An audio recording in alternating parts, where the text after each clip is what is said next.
ಕೊಟ್ಟರು. ಇದಾದ ಮೇಲೆ ಏಸು ಈಗ ಎಲ್ಲಾ ತೀರಿತೆಂದು ತಿಳಿದು ಶಾಸ್ತ್ರದ ಮಾತು ನೆರವೇರುವಂತೆ ನನಗೆ ನೀರಡಿಕೆಯಾಗಿದೆ ಅಂದನು. ಯಾರಿಗೆಲ್ಲ ಇಲ್ಲಿ ನೀರಡಿಕೆ ಆಗಿದೆ? ಆಗಿದ್ಯಾ? ತಡ್ಕೊಳಕ್ಕಾಗುತ್ತಾ? ನೀರಡಿಕೆ ಆದವರು ಪ್ರೇಯರ್ ಮುಗಿಯೋ ತನಕ ತಡ್ಕೊಳಕ್ಕಾಗುತ್ತಾ? ಆಗಲ್ಲ ರೀ, ಆಗಲ್ಲ. ಎದ್ದು ಹೆಂಗಾದ್ರೂ ಕುಡ್ದು ಬಿಡ್ಬೇಕಂತ. ಬಟ್ ಇಲ್ಲಿ ನಾವು ನೋಡ್ತಿದ್ದೇವೆ, ದೇವಾದಿ ದೇವನು ಏಸಪ್ಪ ಇಲ್ಲಿ ಈ ಲೋಕಕ್ಕೆ ಬಂದ ಮೇಲೆ ಅನೇಕ ಜನರಿಗೆ ಹೇಳಿದರು. ಆ ಒಂದು ಬಾವಿ ಸಮಾರ್ಯ ಸ್ತ್ರೀ ಹತ್ರ ದೇವರು ಭಾಷಣ ಮಾಡುವಾಗ, ನಾನು ಕೊಡುವ ನೀರನ್ನು ಕುಡಿದರೆ ನಿಮಗೆ ಎಂದಿಗೂ ನೀರಡಿಕೆ ಆಗುವುದಿಲ್ಲ ಎಂಬುದಾಗಿ ಏಸಪ್ಪ ತಾನೇ ಅಲ್ಲಿ ಹೇಳಿದರು. ಆದ್ರೆ ಇದೇಗೆ ಸಾಧ್ಯ? ನನಗೆ ನೀರಡಿಕೆ ಆಗಿದೆ ಎಂಬುದಾಗಿ ಏಸಪ್ಪ ಹೇಗೆ ಶಿಲುಬೆ ಮೇಲೆ ಹೇಳಲಿಕ್ಕೆ ಸಾಧ್ಯ? ಹೌದು, ಆತನು ಜೀವವನ್ನು ತುಂಬಿಸುವಂತ ನೀರಿನ ಬುಗ್ಗೆ ನಮ್ಮ ಯೇಸು ಆಗಿದ್ದಾರೆ. ಅದೇ ರೀತಿಯಾಗಿ ಅವರು ಮನುಷ್ಯ ಕುಮಾರನಾಗಿ ಕೂಡ ಇದ್ದರೆಂಬುದಾಗಿ ನಾವು ನೋಡ್ತಾ ಇದ್ದೇವೆ ಪ್ರೇಮ. ಆ ಒಂದು ಶಿಲುಬೆಯ ಮೇಲೆ ಘೋರವಾದ ಒಂದು ಮರಣವನ್ನು ಅನುಭವಿಸುತ್ತಾ ನನಗೆ ನೀರಡಿಕೆಯಾಗಿದೆ ಎಂಬುದಾಗಿ ಯೇಸು ಸ್ವಾಮಿ ಕೇಳುವಾಗ ಕಹಿಯಾದ ಒಂದು ರಸವನ್ನ ಆತನ ಬಾಯಿಗೆ ಬಟ್ಟೆಯಿಂದ ಸುತ್ತಿದಂತ ಒಂದು ಕೋಲನ್ನ ಇಡುತ್ತಾರೆ ಪ್ರಿಯರೇ. ಆದ್ರೆ ಏಸಪ್ಪ ಏನ್ ಮಾಡಿದ್ರು? ಆ ನೀರನ್ನ ಕುಡಿಯಲಿಲ್ಲ.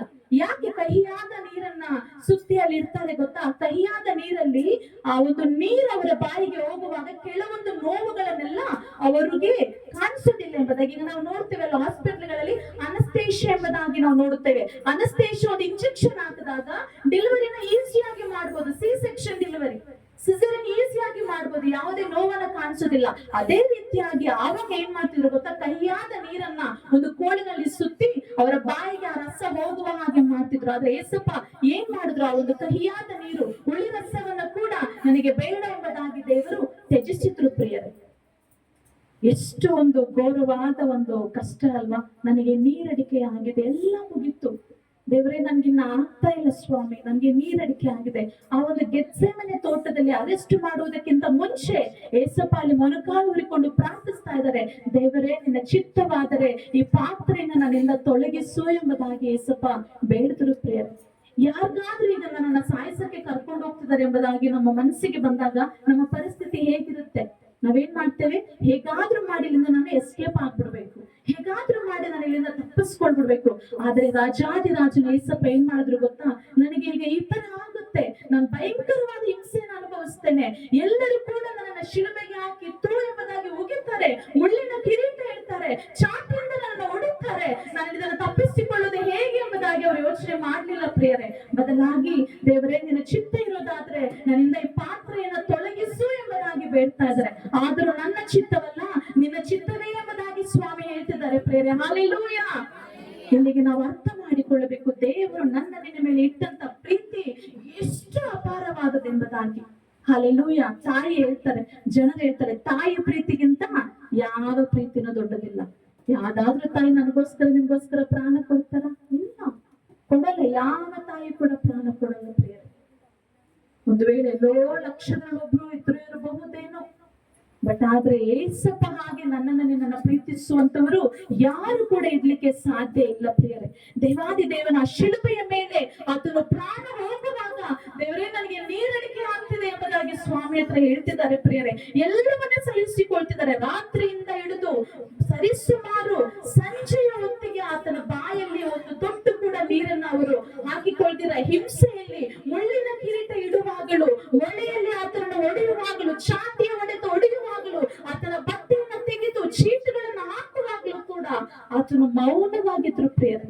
ಯಾರಿಗಾಗಿದ್ದು? ನನಗಾಗಿ ಪ್ರಿಯರೇ. ನಾವೇನ್ ಮಾಡ್ತೇವೆ? ಭಾನುವಾರ ಒಂದೊತ್ತು ಕೂಡ ನಾವು ಫಾಸ್ಟಿಂಗ್ ಆಗಿ ನಾವಿರಲ್ಲ. ಯಾರಿಗಾಗಿ? ನನಗಾಗಿ ನಾನು ಇರ್ಬೇಕು. ಏಸಪ್ಪ ಯೆರೂಸಲೇಮಿನಲ್ಲಿ ಶಿಲುಬೆಯನ್ನು ಹೊತ್ತುಕೊಂಡು ಹೋಗುವಾಗ ಅನೇಕ ಸ್ತ್ರೀಯರು ಏನ್ ಮಾಡ್ತಾರೆ? ಎದೆ ಬಡಿದುಕೊಳ್ಳುತ್ತಾ, ಅಯ್ಯೋ ನನ್ನ ಯೇಸುವೆ, ನಿನ್ನ ಪರಿಸ್ಥಿತಿ ಏನು ಹೀಗಾಗಿದೆ ಎಂಬುದಾಗಿ ಹೇಳುವಾಗ ಏಸಪ್ಪ ಹೇಳುವಂತ ಮಾತು ಏನು ಗೊತ್ತಾ? ನನಗಾಗಿ ಅಲ್ಬೇಡಿ ಯೆರೂಸಲೇಮಿನ ಸ್ತ್ರೀಯರೇ, ನಿನಗಾಗಿ, ನನ್ನ ಮಕ್ಕಳಿಗಾಗಿ ನೀವು ಅಳ್ರಿ ಎಂಬುದಾಗಿ ಹೇಳ್ತಾರೆ. ಯಾರೆಲ್ಲ ಈ ದಿನ ಸ್ತ್ರೀಯರು ಅಳ್ತಾ ಇದ್ದಾರೆ ನಿನ್ನ ಮಕ್ಕಳಿಗಾಗಿ? ಪುರುಷರು ಯಾರೆಲ್ಲ ನಿನ್ನ ಮಕ್ಕಳಿಗಾಗಿ, ನಿನ್ನ ಕುಟುಂಬಕ್ಕಾಗಿ ನೀವು ಅಳ್ತಿದ್ದೀರಾ? ನಾವು ಹತ್ತು ಏನ್ ಮಾಡ್ಬೇಕಂತೆ? ಪ್ರಾರ್ಥನೆ ಮಾಡ್ಬೇಕು ಪ್ರೇರೆ.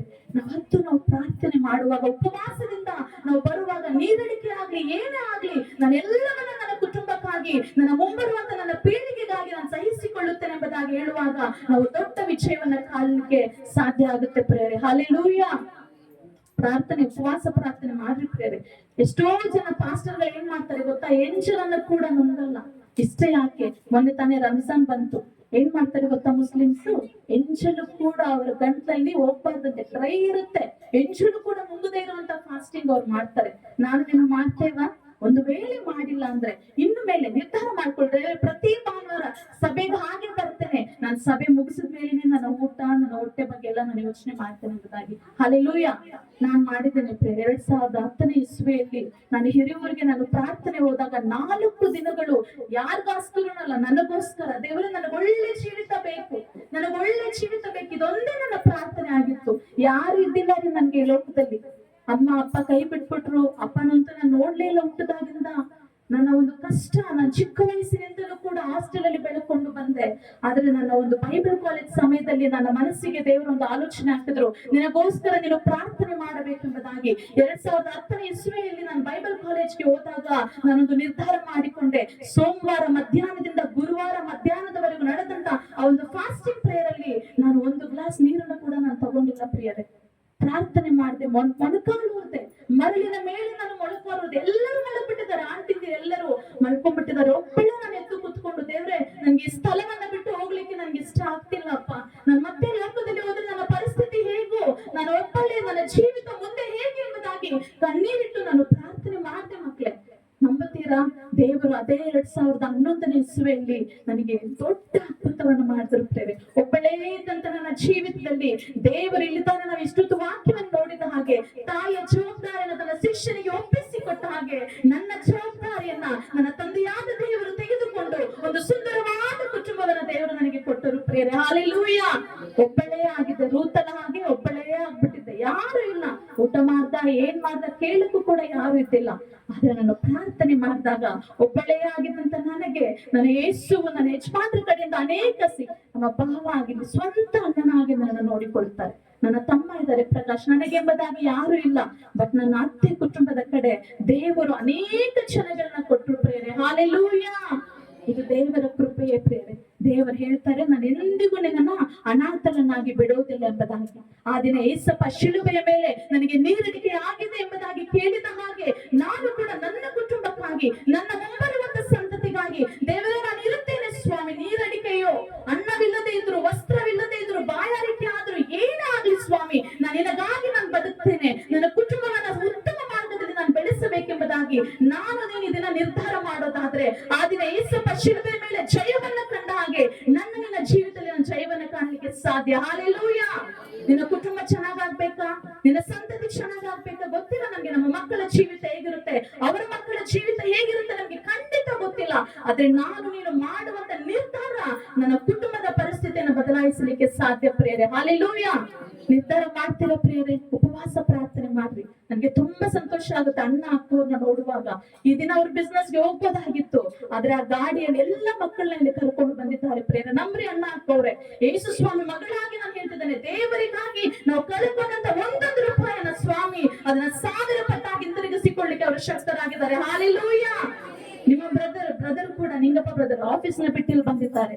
ದೇವರಿಗಾಗಿ ನೀನು ಕಳೆದುಕೊಳ್ಳುವಂತ ಒಂದೊಂದನ್ನು ಕೂಡ ದೇವರು ತಿರುಗಿ ಕೂಡಿಸಿ ಕೊಡ್ತಾರೆ. ಹಲ್ಲೆಲೂಯಾ. ಆ ದಿನ ನನ್ನ ತಾಯಿಯನ್ನ ನಾನು ಬೇಡ ಎಂಬುದಾಗಿ ಬಿಟ್ಟು ಬಂದೆ ಪ್ರಿಯರೇ. ನನ್ನ ತಾಯಿ, ನನ್ ಬೇಡಮ್ಮ, ನೀನು ಬೇರೆಯೊಟ್ಟಿಗೆ ಮದ್ವೆ ಆಗ್ಬಿಟ್ಟಿದ್ಯಾ, ನನ್ಗೆ ನೀನ್ ಬೇಡ ಎಂಬುದಾಗಿ ನಾನು ದುಃಖದಿಂದ ಬಂದೆ ಪ್ರಿಯರೇ. 14 ವರ್ಷಗಳಾಯ್ತು. ದೇವರು ಏನ್ ಮಾಡಿದ್ರು ಗೊತ್ತಾ? ನಾನು ಬೇಡ ಎಂಬುದಾಗಿ ಬಿಟ್ಟು ಬಂದ ತಾಯಿಯೇ ನನ್ನನ್ನ ಹುಡುಕಿಕೊಂಡು ಬರುವ ಹಾಗೆ ದೇವರು ಸಹಾಯ ಮಾಡಿದ್ರು. ಹಲ್ಲೆಲೂಯಾ.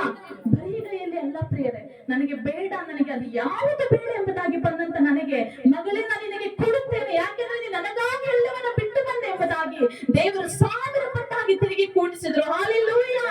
ಈ ದಿನ ನೀನು ದೇವರಿಗಾಗಿ ಬೇಡ ಎಂಬುದಾಗಿ ತ್ಯಜಿಸುವಂತ ಒಂದೊಂದು ಕಾರ್ಯವನ್ನ ದೇವರು ನಿನಗೆ 1000 ಪಟ್ಟು ಸಂತೋಷವನ್ನ ಕೊಡ್ಲಿಕ್ಕೆ ಸಾಧ್ಯ. ಅದನ್ನ ನೀನು ತಕ್ಷಣ ಫಲಿತಾಂಶವನ್ನ ನೀನು ಕಾಣಲ್ಲ.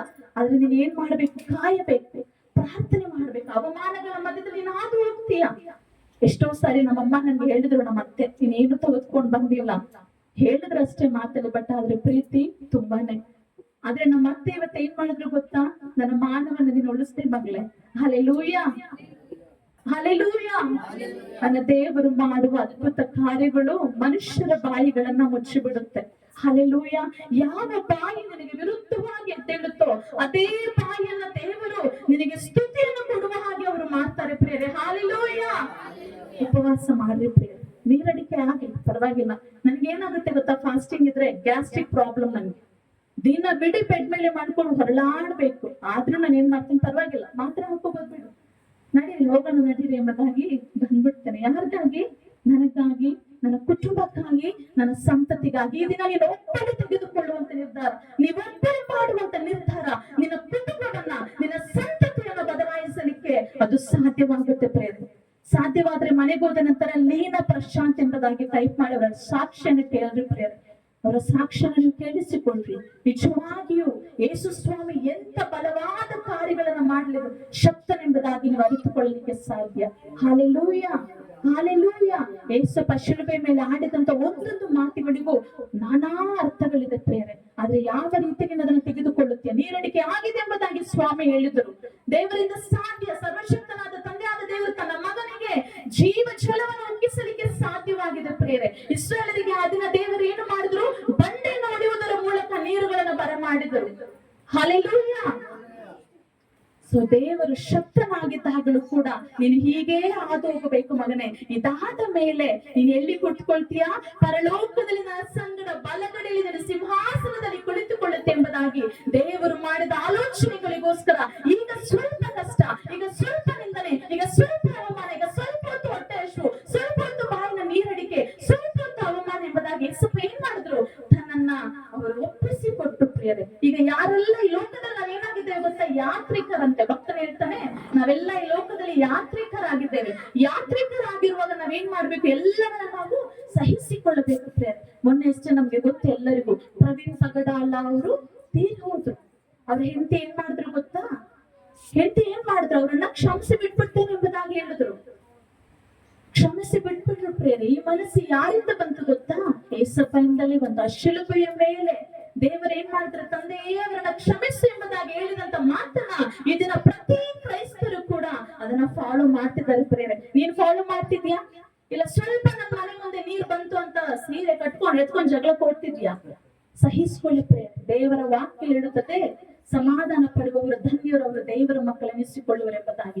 ನೀತಿಗೆ ಹಸಿದು ಬಾಯಾರಿದವರು ಧನ್ಯರು ಎಂಬುದಾಗಿ ದೇವರ ವಾಕ್ಯ ಹೇಳುತ್ತದೆ. ಕ್ರಿಸ್ತನಿಗಾಗಿ ಎಲ್ಲವನ್ನ ಸಹಿಸಿಕೊಳ್ಳಬೇಕು ನಾವು.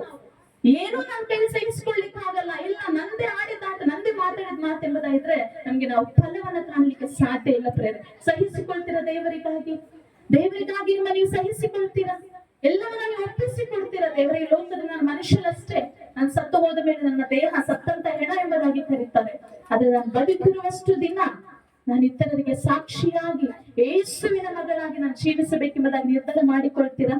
ಎಲ್ಲ ಒಂದು ಸತ ನಾವು ಕಣ್ಮುಚ್ಚಿಕೊಳ್ಳೋಣ ಪ್ರೇರೆ.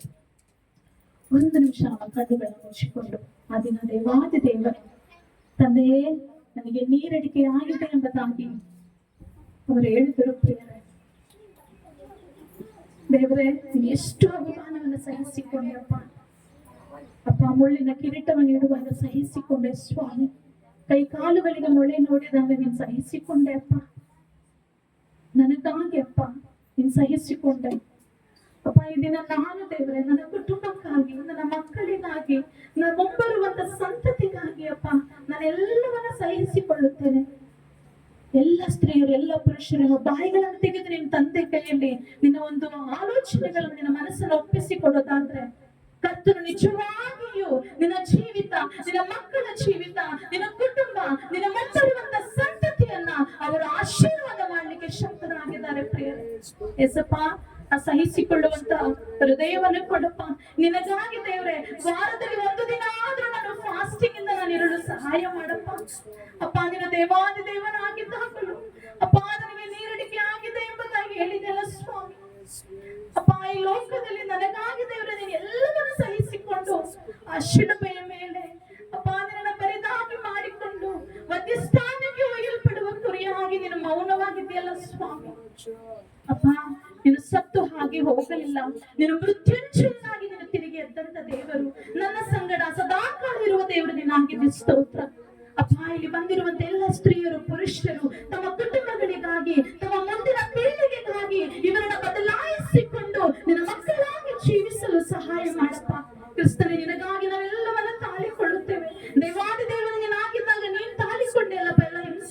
ಜೀವನವನ್ನ ನಾವೆಷ್ಟರವರು ಸ್ವಾಮಿ ನಾವು ಕೂಡ ಎಲ್ಲವನ್ನ ತಾಳಿಕೊಳ್ಳಲು ಸಹಾಯ ಮಾಡು. ನಮ್ಮಲ್ಲಿರುವಂತ ಕೆಟ್ಟತನ, ಕೆಟ್ಟ ಮಾತು, ಕೆಟ್ಟ ಆಲೋಚನೆ, ಇತರರಿಗೆ ಕೇಡನ್ನುಂಟು ಮಾಡುವಂತ ದುಷ್ಟ ಆತ್ಮಗಳು ನಮ್ಮಿಂದ ನಾಶಪಡಿಸಪ್ಪ.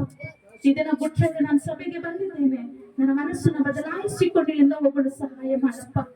ಬರಿದಾಗಿ ಬಂದಂತ ನಮ್ಮ ಕೈಗಳನ್ನ ಅಪ್ಪ ನಿನ್ನ ಆಶೀರ್ವಾದದಿಂದ ತುಂಬಿಸಿ ಮುನ್ನಡೆಸು ಸ್ವಾಮಿ. ಅಪ್ಪ ಮುಂದೆ ಇರುವಂತ ವಾಕ್ಯದಲ್ಲಿ ನಮ್ಮ ಸಂಗಡ ಮಾತನಾಡಿ.